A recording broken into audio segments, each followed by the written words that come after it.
మీ business ను develop చేసుకోవాలి అనుకుంటున్నారా? మీ పరపతిని పెంచుకోవాలి అనుకుంటున్నారా? అయితే ఓకే టీవీ ద్వారా L band, astron band ad, scrolling ad, ad with voice overs, logo bug, video ads ద్వారా మీ యాడ్స్ ను పబ్లిష్ చేసుకోండి.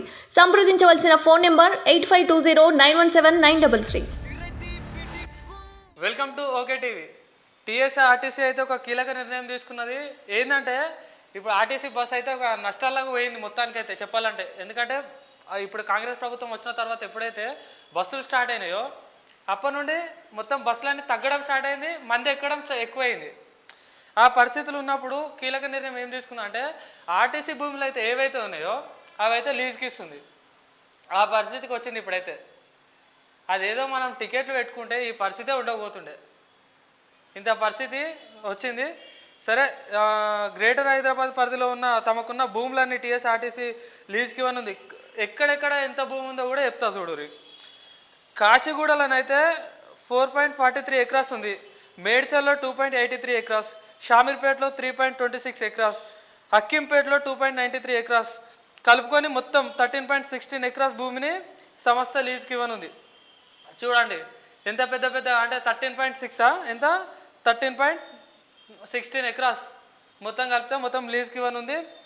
ఆస్తికి కలవారు వచ్చే నెల 18 లోపు ఆన్లైన్లో ఈ టెండర్ను దరఖాస్తు సమర్పించుకొని స్పష్టం చేసింది. ఇది ఇలా ఉండగా తెలంగాణ రాష్ట్రంలో మహిళలకు ఉచితంగా బస్సు ప్రయాణం పథకం వల్ల పెరిగిన రద్దీ కారణంగా తెలంగాణ ఆర్టీసీ సంస్థ బస్సుల సంఖ్య పెంచుతుంది. ఇది కూడా మనం ఒకటి చూసుకోవచ్చు. ఎందుకంటే బస్సులు ఇప్పుడు లీజ్కి అయితే ఏదైతే ఇచ్చారో ఈ లీజ్కి ఇచ్చిన పైసలు అయితే మళ్ళీ బస్సులు అయితే తీసుకొచ్చే ప్రయత్నం అయితే చేస్తారు. ఎందుకంటే మళ్ళీ మన దగ్గర పైసలు లేవు. కాంగ్రెస్ ప్రభుత్వంలో బీఆర్ఎస్ ప్రభుత్వం పెద్ద పక్క పెట్టి పోయిందని చెప్పి మాత్రం చెప్తారు. మళ్ళీ ఇదొకటి అయితే తీసుకొని వచ్చింది. ఇంకొకటి ఏంటంటే 400 కోట్లతోని ఎంత 1050 బస్సులను అయితే తీసుకొస్తుంది. 1050 బస్సులలో ఇందులో 80 కొత్త బస్సులు అయితే ఉన్నాయి. ఈరోజు అయితే ప్రారంభమవుతున్నాయి. అది అంబేద్కర్ విగ్రహం నుండి రవాణా శాఖ మంత్రి పొన్నం ప్రభాకర్ గారు అయితే ప్రారంభిస్తున్నారు. ఇది ఇలా ఉంటే 30 ఎక్స్ప్రెస్లు, 30 రాజధాని ఏసీలు, 20 లగ్జరీ స్లీపర్ కమ్ సీటర్ బస్సులు ఉన్నాయి. ఇక ఈ విధంగా ఉన్నది మొత్తానికైతే. ఎందుకంటే వీళ్ళు బస్సులు ఫ్రీగా పెట్టుడేందో కానీ మళ్ళీ కొత్త బస్సులు ఒకటి కొనుక్కొచ్చారు. ఉన్న బస్సులో నడిపిస్తే ఈ ప్రాబ్లమే ఉండదు. మళ్ళీ అనవసరంగా కొత్త బస్సులు తీసుకొచ్చి పెట్టారు. దేనికి ఉపయోగం అవి? ఉన్న బస్సులు తీసుకొచ్చి పెట్టడానికి అవసరం. ఇప్పుడు ఉన్న బస్సులే తీసుకొచ్చి పెడితే అయిపోయేది. ఇంత ముందు అయితే ఎట్లా నడిచిందో బీఆర్ఎస్ ప్రభుత్వంలో టికెట్లు ఉన్నాక బస్సులు అయితే ఎట్లా కొనసాగినాయో అదేవిధంగా కొనసాగిస్తే అయిపోతుండే. ఈ భూములు లీజుకి ఇచ్చారు, మంచిదే, ఆదాయం వస్తుంది. ఫ్రీ టికెట్ వల్ల కూడా కొంచెం కండక్టర్ల కానీ డ్రైవర్ల ఉద్యోగులకి జీతాలు ఇవ్వడానికి కొంచెం పనికొచ్చే అవకాశాలు అయితే ఉన్నాయి, లేవని కూడా కాదు. కానీ ఇది ఒకటి ఏంటంటే కొత్త బస్సులు మళ్ళీ అంటే ఇది ఎందుకు వచ్చింది? అధికారంలోకి వచ్చిన తర్వాత మహాలక్ష్మి పథకం కింద ఉచిత బస్సు సౌకర్యం ఏదైతే కల్పించిందో దీంతో చాలామంది మహిళలు ఉచిత ప్రయాణానికి అయితే మొగ్గు చూపుతున్నారు. ఎందుకంటే బస్సుల కొరత కారణంగా ఈ 1050 బస్సులు అయితే ఏదైతే కొనుగోలు చేసిరో కొనుగోలు చేసిన దాంట్లో కూడా ఎందుకు ఇప్పుడు మళ్ళీ ఇది ఎప్పటి నుండి అంటే మళ్ళా తెలంగాణ అన్ని జిల్లాల్లో 500 ఎలక్ట్రిక్ బస్సులను తీసుకువచ్చేందుకు ప్రణాళిక రచిస్తున్నట్లు తెలిపారంట. ఇది కూడా ఇంకొకటి మళ్ళీ దీంట్లో ఎక్స్ట్రా అమౌంట్ ఒకటి. ఇవన్నీ పైసలు దండగా చెప్పాలంటే, నిజంగా చెప్పాలంటే పైసలు దండగా పనులు.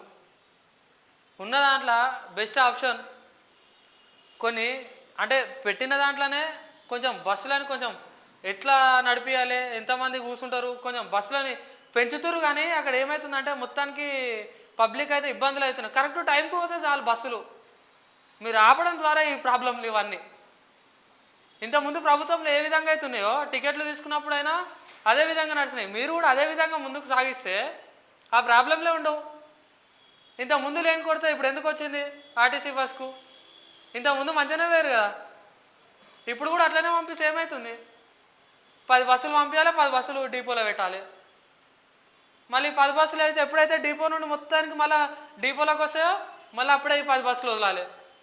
అప్పటి వరకు జనాలంతా లొల్లి లొల్లి రోడ్ల మీద. అవసరమా ఇదంతా రిస్కు? మన వెమ్లవాడాలనంట బస్సు టైర్ల కింద వండుకున్నారు, గంటకొక బస్సు వస్తుందని చెప్పి.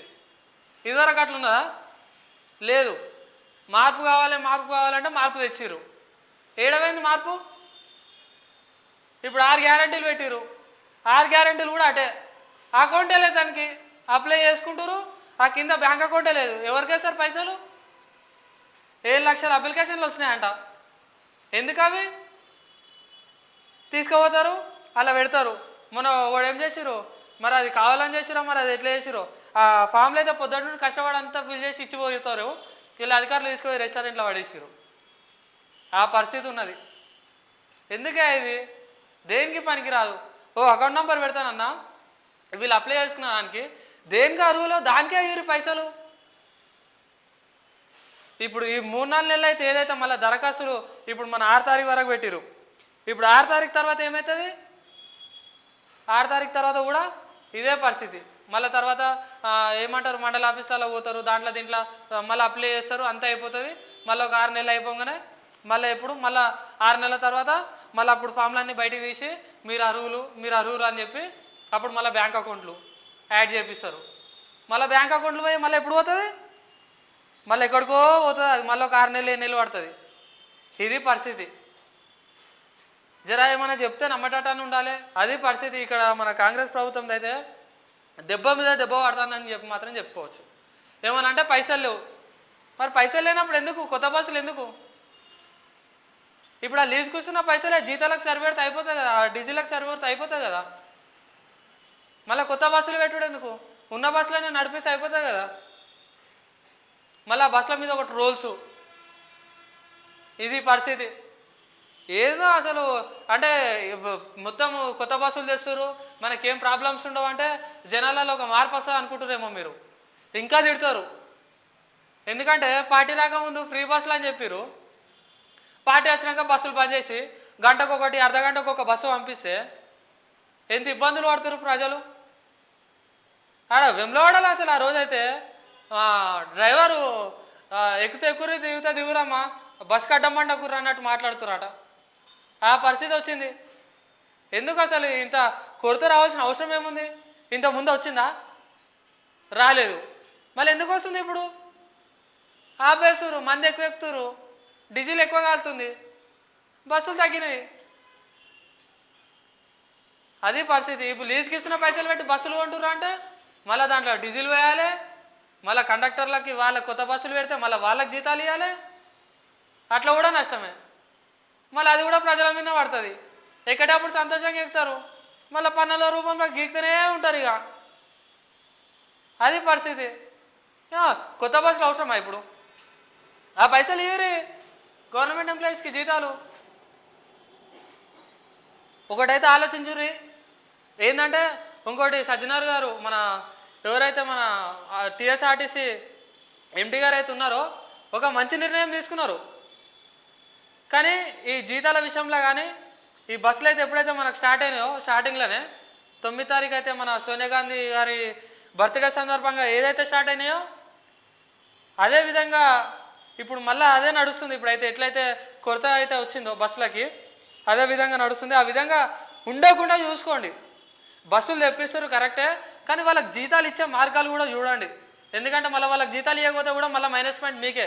ఎందుకంటే మళ్ళీ వాళ్ళు బస్సులు నడుపుడు పక్కన పెట్టి ధర్నాలు చేస్తూ స్టార్ట్ చేస్తారు. ఆ మార్పు రాకుండా చూసుకోండి, అట్లాంటివి కాకుండా చూసుకోండి. ఇంకా ముందు సరే జీతాల విషయంలో లేట్ అయిందనుకో మళ్ళీ వాళ్ళు ధర్నాలు చేస్తారు. ఉచిత బస్సులు పెట్టిరని ఆటో వాళ్ళు పెట్టిరు ధర్నాలు. ఈ కొత్త బస్సులు వచ్చిన తర్వాత డ్రైవర్లు వస్తారు కొత్త వాళ్ళు, మాకు జీతాలు వస్తలేవని చెప్పి వాళ్ళు కూడా ధర్నాలకు దిగాల్సి వస్తుంది. అది కూడా ఒక బ్యాడ్ న్యూస్ అనిపిస్తుంది గవర్నమెంట్కి.